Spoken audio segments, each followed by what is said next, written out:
Good morning student. Now today we discuss the honey bee sex determination. ये जो हमारा chapter है, chapter number 5, इसका लास्ट टॉपिक है इस चैप्टर का। ठीक है, इसके बाद हमारा चैप्टर फिनिश हो जाएगा।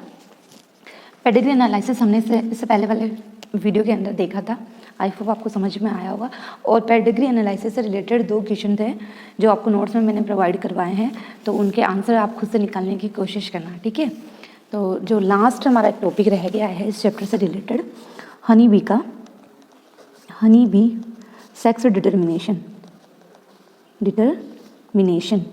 ठीक है, तो इसके अंदर क्या होता है कि जो ये हनी बी होती है ग्रुप में रहती है, कॉलोनी बनाकर रहती है। ठीक है, इनकी कॉलोनी के अंदर, इनकी कॉलोनीज़ के अंदर क्या क्या होते हैं।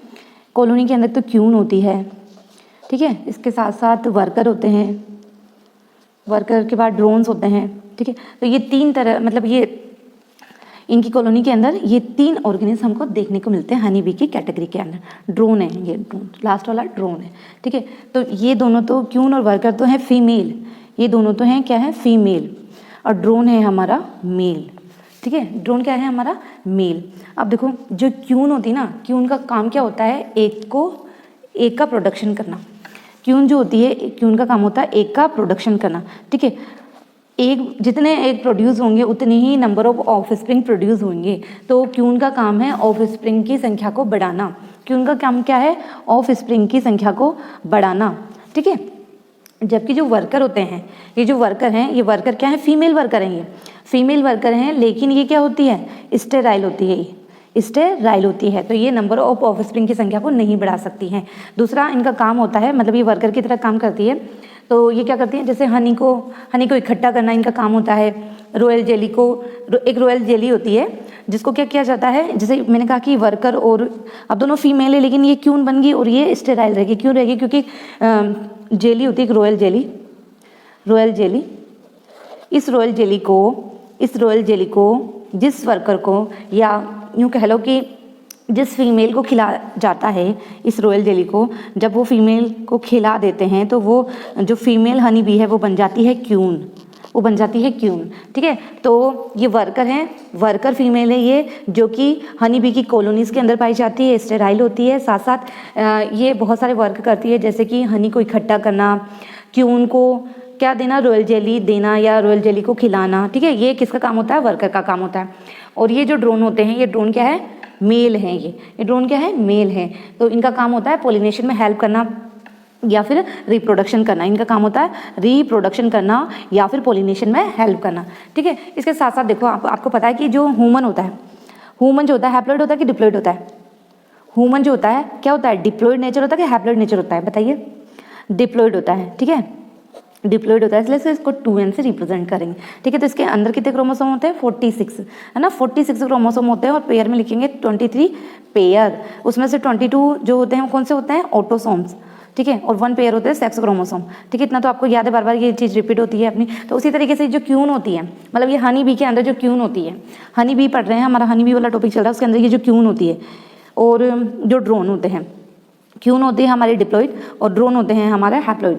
ये होती है डिप्लॉइड, ये होते हैं हैप्लॉइड। ठीक है, इनके अंदर क्रोमोसोम की संख्या होती है 32, और इनके अंदर अब ये हैप्लॉइड है तो हाफ हो जाएगी, 16 इनके अंदर क्रोमोसोम्स की संख्या होती है। ठीक है, तो इसका क्रॉस करके देख लेते हैं एग्जाम में। अगर इसके ऊपर 5 मार्क्स का क्वेश्चन हो जाएगा तो आपको एक फ्लो चार्ट बना के दिखाना पड़ेगा एग्जाम के अंदर, और थ्योरी तो लिखनी है। तो पहले हम लेंगे एक मेल, ठीक है, मेल एंड फीमेल। ठीक है, मेल तो क्या होंगे, हैप्लॉइड होंगे। ड्रोन क्या होते हैं, हैप्लॉइड, तो एन से। फीमेल क्या होती है, 2n होती है, क्यून नहीं होती ना, क्यून। इसको लिख दो ड्रोन। ठीक है, सिंबल भी आप लगा सकते हो, चाहो तो आप सिंबल भी लगा सकते हो। ठीक है, सिंबल भी ले सकते हो मतलब। ठीक है, अब ये क्या है, क्यून जो हमारे 2n है, हैप्लॉइड है, तो फिर इसको तो गैमेट बनाने के लिए कौन सा डिवीजन करना पड़ेगा, इसको गैमेट बनाने के लिए इसको मियोसिस डिवीजन करना पड़ेगा। चूंकि ड्रोन तो पहले से ही हैप्लॉइड है, तो अब इसके अंदर तो मियोसिस हो नहीं सकता। मियोसिस होगा तो ये n/2 मतलब गैमेट्स बनाएगा, है ना। तो इसके अंदर कौन सा डिवीजन होगा, इसके अंदर होगा माइटोसिस डिवीजन होगा, जिसके रिजल्ट में n यानी हैप्लॉइड गैमेट बनेंगे हमारे। ठीक है, फिर इन दोनों का क्या हो जाएगा, फ्यूजन हो जाएगा। फ्यूजन के रिजल्ट में क्या बनेगा, डिप्लॉइड हमारी फीमेल बनेगी। ठीक है, फीमेल से मतलब डॉटर है ना, डॉटर बनी, नहीं डॉटर, इनकी जो प्रोजनी हुई वो क्या है, डॉटर। इनकी जो प्रोजनी वो है डॉटर। अब जो ये फीमेल बन गई ना, अब ये फीमेल ही आगे चल के इसी से डिसाइड होगा कि इनके क्या ये वर्कर बनेगी या फिर ये क्यून बनेगी। आगे चल के ये बड़ी होकर क्या क्यून बनेगी या फिर वर्कर बनेगी। तो ये कैसे डिसाइड होगा, जब इनको ये जो फीमेल ये जो डॉटर बनी ना, अगर इनको रॉयल जेली खिला दी जाएगी तो ये फिर क्या बनेगी, अगर रॉयल जेली खिला दी तो क्यून बनेगी, और रॉयल जेली नहीं खिलाई तो ये वर्कर बनेगी। ठीक है, और ये बात आपको ध्यान रखनी है। इसके साथ साथ अब ये जो क्यून है, एक तो देखो इस तरीके से इन दोनों के बीच में क्रॉस करवा के भी ये क्या करते हैं, नंबर ऑफ ऑफस्प्रिंग प्रोड्यूस करते हैं इस तरीके से क्रॉस करवा के। जबकि जो क्यून होती है ना, ये क्यून जो होती है बिना फर्टिलाइजेशन के भी ऑफस्प्रिंग प्रोड्यूस कर सकती है। तो बिना फर्टिलाइजेशन के फर्टिलाइजेशन को कहा जाता है पार्थेनोजेनेसिस। बिना फर्टिलाइजेशन के ऑफस्प्रिंग का प्रोड्यूस होना। ठीक है, तो अब ये तो क्या थी, 2n थी ना, ये 2n थी। तो अब ये जो पार्थेनोजेनेसिस प्रोसेस से बिना फर्टिलाइजेशन के, फर्टिलाइजेशन होगा तो फीमेल बनेगी हमेशा, फर्टिलाइजेशन होगा तो फीमेल, बिना फर्टिलाइजेशन के तो हमेशा हैप्लॉइड स्ट्रक्चर बनेगी। और हैप्लॉइड का मतलब है सन, यानी कि ड्रोन। ठीक है ना, हैप्लॉइड क्या होंगे, ड्रोन ही होंगे। ठीक है, और ड्रोन क्या है, मेल है, तो इनके क्या होंगे, सन होंगे। तो इस तरीके से ये फ्लो चार्ट आपको बनाना है एग्जाम के अंदर। ठीक है, और मैंने जैसे एग्जाम, अब जैसे मान लीजिए ये डॉटर बनी। ठीक है, ये डॉटर बनी। इसके बाद देखिए अब इस डॉटर की जैसे आगे हमने ये पार्थेनोजेनेसिस करवा के देखा, इसका बेटा है, तो ये क्या हो गया, ग्रैंड सन होंगे, और ये इसके क्या होंगे, ग्रैंड फादर होंगे। ठीक है, ये क्या होंगे, इसके ग्रैंड फादर होंगे, और ये इसके क्या होंगे, ग्रैंड सन हो गया इसका। ठीक है, नोट्स में भी लिखा हुआ है शॉर्ट में, तो थोड़ा सा कंफ्यूज मत होना। ये अब इस डॉटर के मतलब इस फीमेल का बेटा है ये, तो ये ग्रैंड सन हो गया, तो इसके ग्रैंड फादर होंगे ये। ठीक है, ये ग्रैंड फादर, ये ग्रैंड मदर। ठीक है, और जो फीमेल बनेगी वो डॉटर, और इसकी डॉटर का जो सन बनेगा वो ग्रैंड सन होगा। ठीक है, तो इस तरीके से ये हनी बी के अंदर सेक्स डिटर्मिनेशन देखना था। तो ये टॉपिक हमारा कंप्लीट हुआ। इसके साथ साथ देखो नोट्स के अंदर 2 पेडिग्री एनालिसिस के चार्ट बने हुए हैं, तो आप उसको सॉल्व करके देखना। ठीक है, इसके बाद लास्ट हमारा रह गया है, लास्ट में कुछ देखो बेसिक, जैसे मेंडेलियन इनहेरिटेंस में देखो एक मैं बना के, तो जैसे एक जीन है। ठीक है, एक जीन है। ठीक है, एक जीन कितने कैरेक्टर को कंट्रोल करेगा, एक कैरेक्टर को। ठीक है, और एक कैरेक्टर कितने एलील, मतलब जैसे एक जो कैरेक्टर है एक जीन को कंट्रोल करता है। एक जीन के कितने एलील होते हैं, इस तरीके से देखिए, एक जीन के कितने एलील्स होते हैं, 2 एलील्स होती है ना एक जीन के ऊपर, एक डोमिनेंट होती है, एक रेसेसिव होती है। ठीक है, तो ये मेंडेलियन इनहेरिटेंस के अंदर ये वाला बेसिक फॉर्मूला हम लागू होगा। ठीक है, इसी बेसिक फॉर्मूले से हमारा अगला टॉपिक है फिलियोट्रोपी। इसके अंदर क्या होता है कि जैसे एक जीन है ना, एक जीन है, अब एक जीन एक कैरेक्टर को कंट्रोल करेगी, है ना, लेकिन यहाँ पर एक जीन एक कैरेक्टर को कंट्रोल नहीं करेगी, बहुत सारे मेनी कैरेक्टर को कंट्रोल करेगी, या बहुत सारे जो कैरेक्टर है केवल एकमात्र जीन से कंट्रोल होंगे। ठीक है, बहुत सारे कैरेक्टर होंगे, बहुत सारे कैरेक्टर को कंट्रोल करेगी एक जीन, लेकिन एलील कितने होंगे, एलील तो 2 ही होंगे, एक डोमिनेंट एंड एक रेसेसिव। ठीक है, तो यहाँ पे क्या होता है कि जैसे आपने फेनिलकीटोन्यूरिया आपने पढ़ा था, फेनिलकीटोन्यूरिया। ठीक है, उसके अंदर क्या होता है, उसके अंदर एक एंजाइम बनता है फेनिलएलेनिन हाइड्रोक्सिलेज एंजाइम होता है फेनिलएलेनिन हाइड्रोक्सिलेज। ये एंजाइम क्या करता है, फेनिलएलेनिन को टायरोसिन में कन्वर्ट करता है। ठीक है, तो टायरोसिन में कन्वर्ट करता है, लेकिन फेनिलएलेनिन हाइड्रोक्सिलेज एंजाइम की एब्सेंट में फेनिलएलेनिन बॉडी के अंदर क्या हो जाती है, इकट्ठा होता रहता है, उसकी वजह से बहुत सारे डिसऑर्डर हो जाते हैं, जैसे कि मेंटल डिसऑर्डर हो जाते हैं, है ना। तो यहाँ पे क्या है कि जैसे बहुत सारे कैरेक्टर, मतलब उसको मेंटल डिसऑर्डर हो जाएंगे, उसकी मतलब मेटाबॉलिक रिएक्शन चेंज हो जाएगी, डिस्टर्ब हो जाएगी। इसके साथ साथ उसकी बॉडी के अंदर स्किन के जो पिगमेंट हैं वो डिस्टर्ब हो जाएंगे, या मतलब स्किन पिगमेंटेशन हो जाएगा उसको। तो यहाँ पे बहुत सारे कैरेक्टर है ना, बहुत सारे कैरेक्टर हैं, लेकिन कंट्रोल एक जीन से हो रहे हैं। यहाँ पे क्या बहुत सारे जो कैरेक्टर हैं एकमात्र जीन से कंट्रोल हो रहे हैं। तो यही है हमारी फिलियोट्रोपी। ये क्या है, हमारी फिलियोट्रोपी। ठीक है, कहने का मतलब है कि जैसे ये एक हार्मोन था, एक एंजाइम था, ये फेनिलएलेनिन हाइड्रोक्सिलेज। ठीक है, तो ये मेंटल डिसऑर्डर के लिए भी रिस्पॉन्सिबल है, मेंटल डिसऑर्डर। ठीक है, और ये skin pigmentation and hair pigmentation. ठीक है, तो ये जो एंजाइम है, इस एंजाइम की वजह से ये कैरेक्टर ना अलग अलग तरह के मेंटल डिसऑर्डर हो जाएगा तो उस व्यक्ति का आईक्यू लेवल कम हो जाएगा, स्किन पिगमेंटेशन होगा तो उसकी स्किन का कलर जो है वो चेंज हो जाएगा, हेयर पिगमेंटेशन होगा तो हेयर का कलर भी चेंज हो जाएगा। तो इस तरीके से मतलब बहुत सारे कैरेक्टर जो हैं उनको कौन कंट्रोल कर रहा है, एक जीन कंट्रोल कर रही है ना, एक जीन के द्वारा कंट्रोल, क्योंकि आपने फेनिलकीटोन्यूरिया के अंदर पढ़ा था ना, एक डिसऑर्डर है, एक तरीके से मेंडेलियन डिसऑर्डर है ये। ठीक है, तो ये था हमारा पैलियोट्रोपी।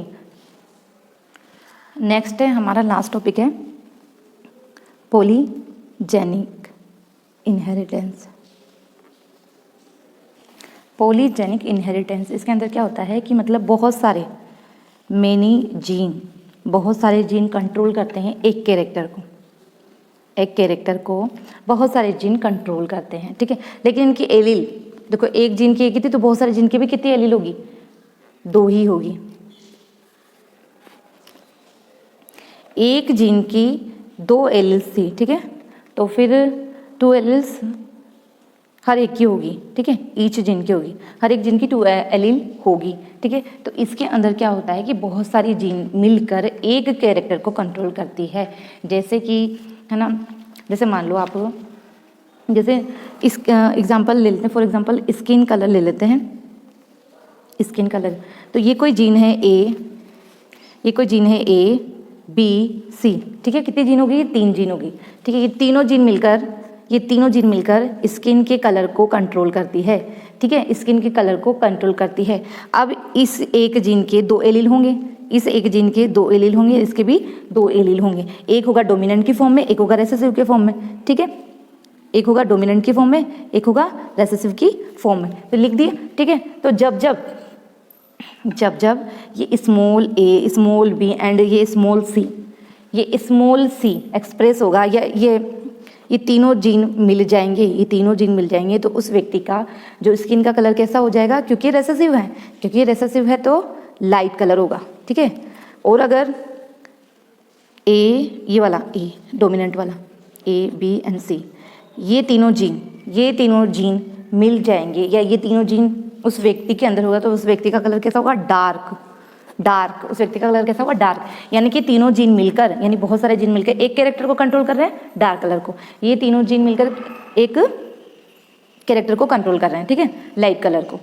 तो इस तरीके से ये हमने देखा पॉलीजेनिक इनहेरिटेंस। ठीक है, तो जैसे मान लो आप ही मानो किसी पर्सन के अंदर capital A, capital B, capital C, ये वाला कॉम्बिनेशन है। ठीक है, और अभी हम पढ़ रहे थे पॉलीजेनिक के अंदर हम बता रहे थे कि 3 जीन मिलकर स्किन के कलर को कंट्रोल करती है। तो उस व्यक्ति का कलर, अब ये तीनों की तीनों जो जीन है ये क्या है, डोमिनेंट पेयर के रूप में प्रेजेंट है, तो उस व्यक्ति का कलर कैसा होगा, डार्क होगा, साथ साथ बहुत हाइपर पिगमेंटेशन वाला होगा, डार्क हाइपर पिगमेंटेशन वाला होगा। समझ में आई कुछ बात? अगर मान लीजिए small a, small B, small C, ये वाला कॉम्बिनेशन है, ये वाली तीनों जीन एक साथ, उस व्यक्ति का कलर कैसा होगा, लाइट हाइपो पिगमेंटेशन होगा। ठीक है, लाइट हाइपो पिगमेंटेशन होगा। अगर मान लीजिए इस तरह का कॉम्बिनेशन है, कैपिटल ए, स्मॉल ए। ठीक है, अभी तीनों जीन है लेकिन हेट्रोजाइगस वाली कंडीशन में, तो क्या वो व्यक्ति डार्क होगा या लाइट होगा? नहीं होगा, वो इंटरमीडिएटेड कलर होगा, ना ज़्यादा डार्क होगा ना ज़्यादा लाइट होगा, बीच का उसका कलर होगा। ठीक है, तो इस तरीके से 3 जीन मिलकर क्या कर रही है, स्किन के कलर को कंट्रोल कर रही है। ठीक है, तो यहाँ नोट्स में देखो लिखा हुआ भी है, मैंने नोट्स में आपको दिया हुआ है लास्ट वाले पेज में। ठीक है, तो ये 3 जीन है, ये तीनों जीन जो हैं इनके 2 फॉर्म होते हैं, एक तो डोमिनेंट एंड रेसेसिव। ठीक है, अब ये जो रेसेसिव वाले होंगे स्मॉल लेटर में होंगे, तो ये तीनों की तीनों रेसेसिव ट्रेड्स को फॉलो करेंगे, लाइट स्किन के कलर को रिप्रेजेंट करेंगे, और ये कैपिटल वाले डार्क स्किन के कलर को रिप्रेजेंट करेंगे। अगर किसी पर्सन का ये वाला कॉम्बिनेशन है तो वो डार्क होगा, वो बहुत ज़्यादा डार्क होगा, और ये वाला है तो बहुत लाइट होगा, और ये वाला है तो बीच का होगा। इन तीनों के अलावा और भी कॉम्बिनेशन बन सकते हैं, ये बन सकता है, ये बन सकता है, ये बन सकता है। तो देखो ये होगा तो इसका मतलब डार्क होगा, क्योंकि यहाँ पे क्या होगा, कैपिटल वाला ही तो अपने आप को एक्सप्रेस करेगा, यहाँ पे डार्क होगा, यहाँ पे डार्क होगा, तो ये क्या कहेंगे हम यहाँ पे डार्क हाइपर पिगमेंटेशन। यहाँ पे सेम ही है, यहाँ पे स्मॉल सी है, यहाँ पे स्मॉल सी है, लेकिन फिर भी क्या है, जैसे ये जीनोटिक जीनोटाइपिक रेशियो होता है वो है अंदर वाली। तो फिनोटिपिक हमको देखना है किसी भी व्यक्ति का, मतलब इस कंडीशन इस कॉम्बिनेशन में हम फिनोटिपिक कैसे बताएंगे भाई, हम तो कैपिटल लेटर को देखकर बताएंगे कि ये क्या है, ये वाला डोमिनेंट है तो ये अपने आप को एक्सप्रेस करेगा, इसका कोई मतलब है नहीं इसके साथ, है तब भी। ठीक है, तो इस तरीके से ये कॉम्बिनेशन बनेंगे। ये अपना चैप्टर ऑलरेडी लगभग मतलब कंप्लीट ही हो गया ये अपना चैप्टर। इसके बाद एनसीईआरटी के क्वेश्चंस बचते हैं। फिर भी इस चैप्टर में आपको किसी तरह की कोई प्रॉब्लम है तो आप मेरे को कमेंट करके पूछ सकते हैं। और इस चैप्टर की आप बार बार प्रैक्टिस करें, बार बार प्रैक्टिस करें। जितनी बार प्रैक्टिस करेंगे हर बार एक नई चीज़ आपके दिमाग में फिट हो जाएगी, हर बार। ये मैं इस बात को दावे से बोल सकती हूँ आप लोगों को। और अपना चैप्टर 5 और 6 तो बहुत ज़्यादा इंपॉर्टेंट है, और वाइवा के पॉइंट ऑफ व्यू से आप ये मान के चलिए। और अपने प्रैक्टिकल के अंदर भी अपना प्रैक्टिकल है, आपको पता है अपना प्रैक्टिकल है 30 नंबर का, प्रैक्टिकल फाइल भी अपनी बनेगी। तो उसके अंदर भी ये मेंडेलियन डिसऑर्डर है अपने, है ना। तो ये वाला चैप्टर अब जो लास्ट वाला पोर्शन है इसको बहुत अच्छे से कर लें। और वाइवा के अंदर भी एग्जामिनर मतलब बच्चों को बहुत उलझा देता है पेडिग्री एनालिसिस के अंदर, ऐसे फ्लो चार्ट बना के मतलब बहुत कन्फ्यूज़न क्रिएट कर देता है। तो आप स्टार्टिंग से ये चैप्टर को बहुत बढ़िया से मतलब पकड़ बना लें तो आपके लिए बहुत अच्छा होगा। ठीक है, तो नेक्स्ट चैप्टर स्टार्ट करेंगे हम।